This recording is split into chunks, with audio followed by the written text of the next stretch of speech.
Сәлем достар, есім Ержан Мырзабаев, мен отбасылық психологпын. Маған жиі келетін сұрақтардың біреуі бұл балалардың эмоцияларын реттеу, қадағалау. Балам өте қатты ренжігіш, балам өте ашуланшақ, балам агрессивті, балам ұрысқақ, балам ынжық, балам үнсіз, балам күлмейді, эмоцияларын көрсетпейді деген сияқты сұрақтармен көп жиі ата-аналар хабарласады. Осыған байланысты не істеуге болады, баланы қалай ашуға болады, баламен қалай қарым-қатынас құруға болады. Немесе мен балама барлық нәрсені жасадым, бірақ қазір балам маған қарсы шығып жатыр, сөз тыңдамай жатыр, қарым-қатынасымыз нашарлап бара жатыр, мені сыйламайды, құрметтемейді деген сияқты екі түрлі проблемалармен ата-аналар жиі хабарласады. Бұл жерде ескеру керек болған ең маңызды мәселе бұл 21 ғасырдың ата-аналары Z нәсілімен жұмыс істегендіктен, Z нәсілін тәрбиелеп отырғандықтан, Z нәсілінің ерекшеліктерін біз жақсы білуіміз керек. Бұрынғы біздің ата-аналарымыздың бізді тәрбиелеген методы бүгінде жұмыс істемейді. Ондай әдіс қазір өтпейді. Сондықтан біз ата-ана ретінде тәрбие методикасын, тәрбие принциптерін, ұстанымдарын қайта қарап шығуымыз керек. Бұрынғы кездерде мысалға қалай болған? Көбінесе ата-ана өзінің міндетін, жауапкершілігін баланы жегізу, ішкізу, киіндіру, оқыту деп білген. Оны жасаған ата-анаға ойбай баласы өмір бойы қарыздар болып, өмір бойы риза болып жүретін еді. Бірақ қазіргі балдар осылардың барлығын бір ерекшелік ретінде қабылдамайды, бір артықшылық ретінде қабылдамайды. Өйткені шын мәнінде де негізі солай да болу керек. Баланы жегізіп, ішкізіп, киіндіру бұл ата-ананың былай айтқан кезде ең базовый, ең былай айтқан кезде элементарный, қарапайым міндеттері. Бұл бір артықшылық, бір ерекшелік, бір жетістік емес. Өйткені оны ата-ана жасамаса, мемлекет жасай алады, басқалар жасай алады. Бала біздің елімізде ешқашан көшеде, далада қалмайды. Ал ата-ана ретінде біздің баламен қарым-қатынас, тиімді қарым-қатынас құралымыздың жолы бұл баламен эмоциялық жақындық құру. Мысалы, ашуланған кезде неге ашуланып жатыр, ашуға не себеп болды, ашудың арқасында қандай эмоция, қандай ой, қандай сезім жатыр, соның бәрін анықтап білу.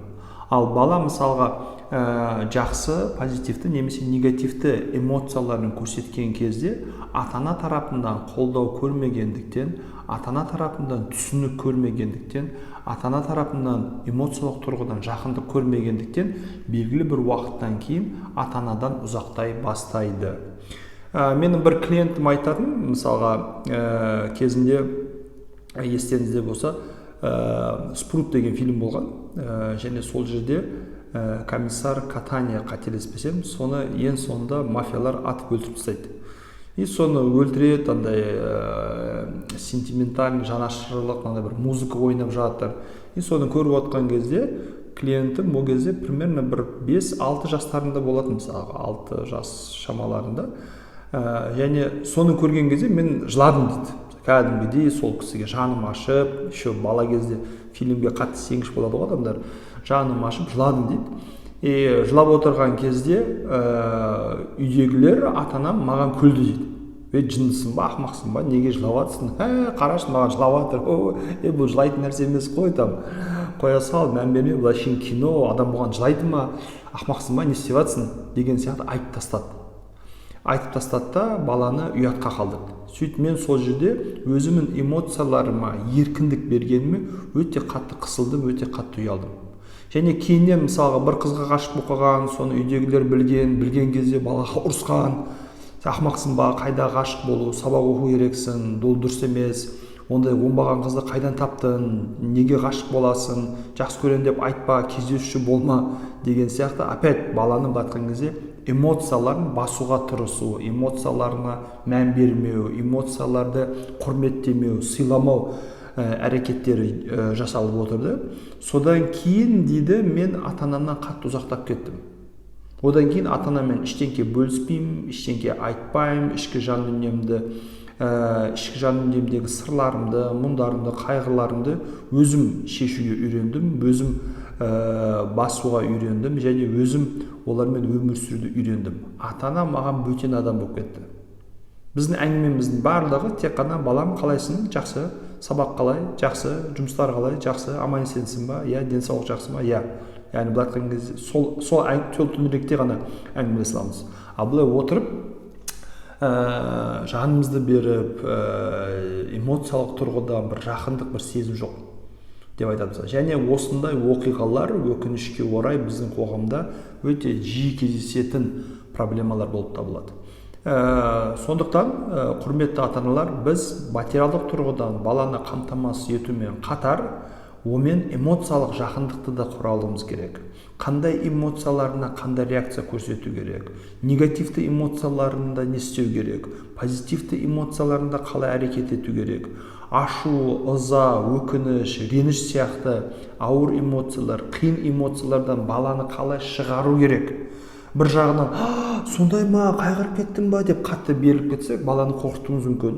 Екінші жағынан бала өзінің көңіліне алмасын, қатты уайымдамасын, мұнаймасын деп, балам қош, іштен кетпейді, ха-ха-ха, хи-хи, қара деп, оның көңілін аударуға тырысамыз, көңіл күйін көтереміз деп әрекет жасасақ, онда баланың эмоциясын түсінбеген, қабылдамаған боламыз. Бала оған ата-анам менің эмоцияларыма күліп отыр, мені серьезно қабылдамай отыр, менің ішкі тебіреністерімді, ішкі сезімдерімді құрметтемей, сыйламай отыр деп бізден жабылып қалатын болады. Мінекей осы нюанстарды, аспектілердің барлығын біз 21-22 тамыз күндері, яғни жұма, сенбі күндері кешкі сағат 19:30-21:00 аралығында 2 күн бойы ата-аналарға арналған онлайн семинарымызда талқылайтын боламыз. Барлықтарыңызды сол семинарға келуге, қатысуға шақырамын.